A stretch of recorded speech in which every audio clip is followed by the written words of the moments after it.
जय हिंद दोस्तों, स्वागत करता हूँ आज की हमारी इस वीडियो में। आज हम फिर से उत्तल दर्पण में फोकस दूरी अवक्रता त्रिज्या में संबंध को देखेंगे, जो कि हमको r बराबर 2f सिद्ध करना है। पिछले कक्षा में हमने देखे थे अवतल दर्पण में r बराबर 2f को सिद्ध किए थे। आज हम उत्तल दर्पण में r बराबर 2f को सिद्ध करते हैं। चलिए करते हैं। सबसे पहले एक उत्तल दर्पण बनाएंगे हम। सबसे पहले एक उत्तल दर्पण बनाएंगे। उत्तल दर्पण उसको बोलते हैं जिसका परावर्तक सतह क्या उभरा हुआ है, m और n। एक हम उत्तल दर्पण बनाए हैं, इसको बोलते हैं ध्रुव, इसको बोलते हैं मुख्य फोकस, इसको बोलते हैं वक्रता केंद्र। जब इस तीनों को मिला देते तो ये होता है कौन सी मुख्य अक्ष। मुख्य अक्ष था मुख्य अक्ष के समांतर, यानी कि मुख्य अक्ष के समांतर ए बी एक आपतित किरण लेते हैं। मुख्य अक्ष के समांतर ए बी एक हम आपतित किरण लिए, जो दर्पण से परावर्तन के बाद किससे होकर गुजरेगा, मुख्य फोकस से होकर गुजरेगा, नहीं आती हुई मालूम पड़ता है। अवतल दर्पण में गुजरती है, जबकि उत्तल दर्पण में आती हुई मालूम पड़ती है। तो दर्पण से टकराएगा, सबसे पहले इधर का भाग रस्तित होगा, जो कि एक भाग रंगा हुआ होगा।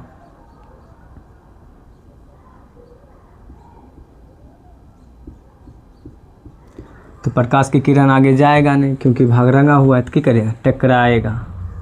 इस तरह टकराएगा कि लग रहा है पीछे कहीं से आ रहा है,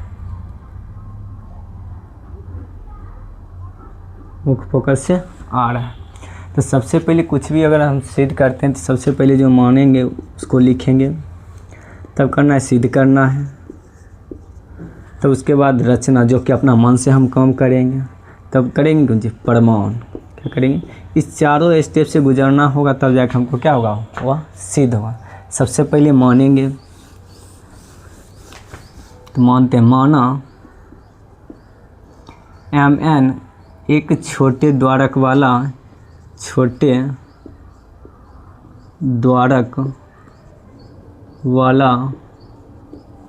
उत्तल दर्पण है। उत्तल दर्पण है। तो हम यहाँ आया छोटे द्वारक वाला। छोटे द्वारक इसलिए ताकि इस दर्पण को हम छोटा भी कर सकते हैं। तो ए भी एक आपतित किरण लिए थे, ए और बी।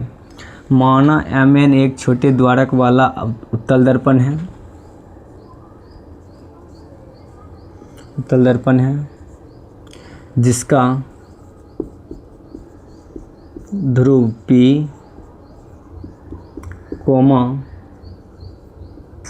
मुख्य फोकस F तथा वक्रता केंद्र C है। वक्रता केंद्र C है। दर्पण के मुख्य अक्ष के समांतर, दर्पण के मुख्य अक्ष के समांतर, दर्पण के मुख्य अक्ष के समांतर ये भी एक आपतित किरण है। एक आपतित किरण है। देखिए मुख्य अक्ष है, मुख्य अक्ष के समांतर ए बी एक कौन सी लिए, आपतित किरण लिए। तो वही लिखे, दर्पण के मुख्य अक्ष के समांतर ए बी एक आपतित किरण है, जो दर्पण से आपतित किरण है, जो दर्पण से परावर्तन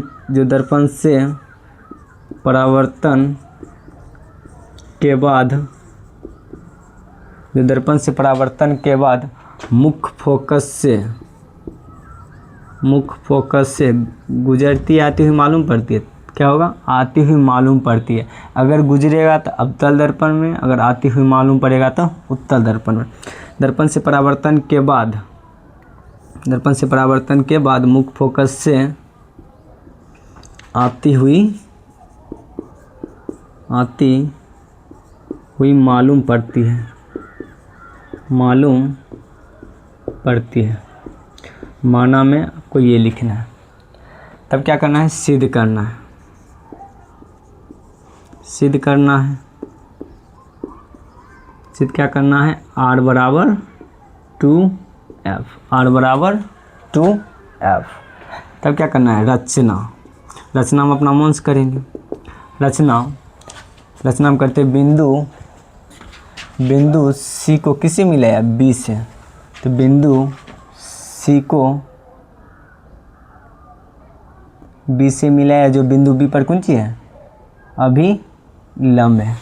अगर कोण इसको 1 मानते हैं, इसको कोण 2, इसको कोण 3 और इसको कोण 4। तो रचना हम करेंगे बिंदु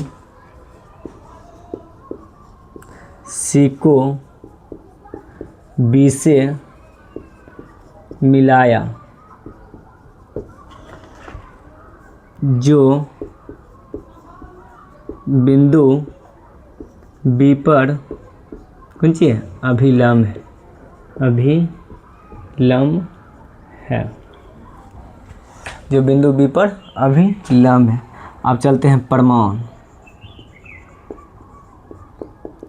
प्रमाण में क्या चलेंगे, तो ध्यान दीजिए।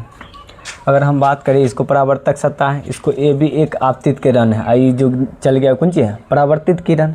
इसके बीच में देखिए, आई इसको कौन सी कर, एक तरह का अगर अभिलंब देखते हैं तो कोण 1 और कोण 2 बराबर होगा, किससे, तो परावर्तन के नियम से। तो हम कह सकते हैं ना, कोण 1 बराबर कोण 2, किससे, परावर्तन के नियम से।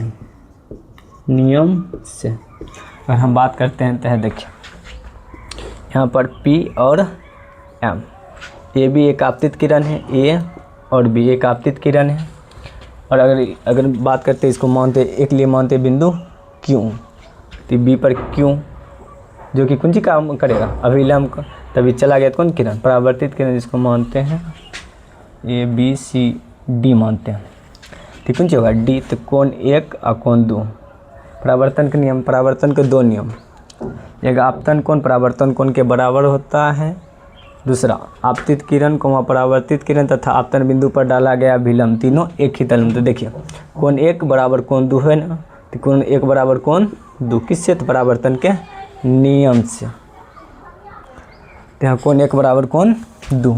उसी तरह देखिए, तो ध्यान दीजिए, अगर दो समांतर रेखाओं को कोई तिर्यक रेखा काटता है, तो ये कोण और ये कोण बराबर होता है, किससे, शीर्षाभिमुख कोण से। उसी तरह देखिए, तो कोण 2 कोण 3 बराबर होगा, किससे, शीर्षाभिमुख कोण से। तो कोण 2 बराबर कोण 3 शीर्षाभिमुख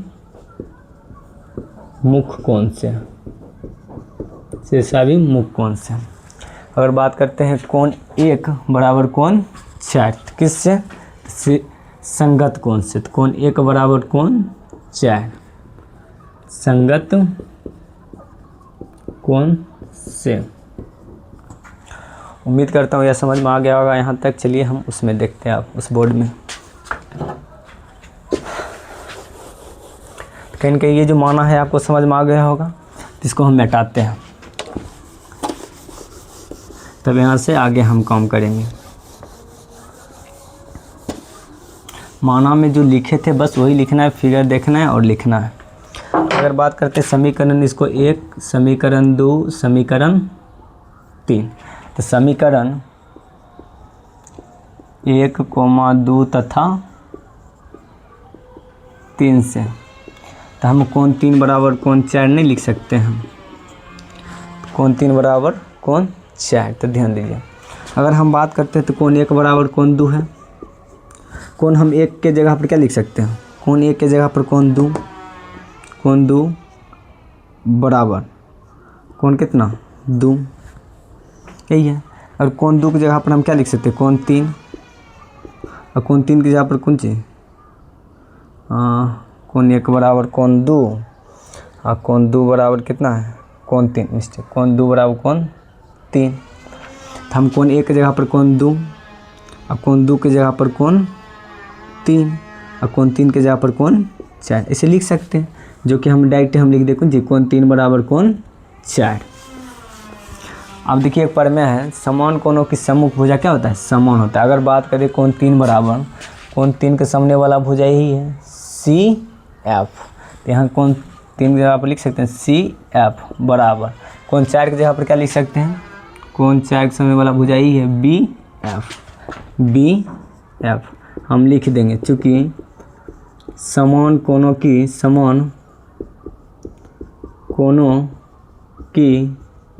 सम्मुख मतलब सामने वाला भुजा समान होती है। यहाँ तक उम्मीद करता हूँ समझ में आ गया होगा। चलिए फिर पुनः अगर हम बात करते हैं BP बराबर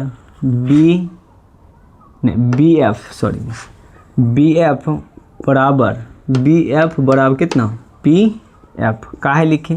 क्योंकि हम आपको शुरू में बोले थे माना में कि दर्पण का द्वारा कौन चीज़ छोटा है तो हम B को उठा कर कहाँ ला सकते थे P पर। तो यहाँ लिख देना है, चूँकि दर्पण का द्वारक छोटा है। उम्मीद करता हूँ यहाँ तक समझ में आ गया होगा। अब चलते हैं, अब अगर हम बात करते हैं तो ध्यान दीजिए, जैसे ई रेखा है PF और कितना C। अगर हम बात करते हैं PF इतना जोड़ और इतना जोड़, इतना जोड़ को बराबर हो जाएगा। अगर हम बात करते हैं PC बराबर कितना PF और प्लस कितना CF या FC, कितना CF। तो हम लिख सकते हैं यहाँ पर क्या लिखेंगे, PC बराबर PF प्लस CF। तो PC बराबर PF है तो PF प्लस CF की जगह पर क्या लिख सकते हैं, CF की जगह पर क्या लिख सकते हैं BF का है, चूँकि लिख दीजिएगा CF बराबर BF। उसी तरह चलिए इसको नीचे वाला को मिटाते हैं।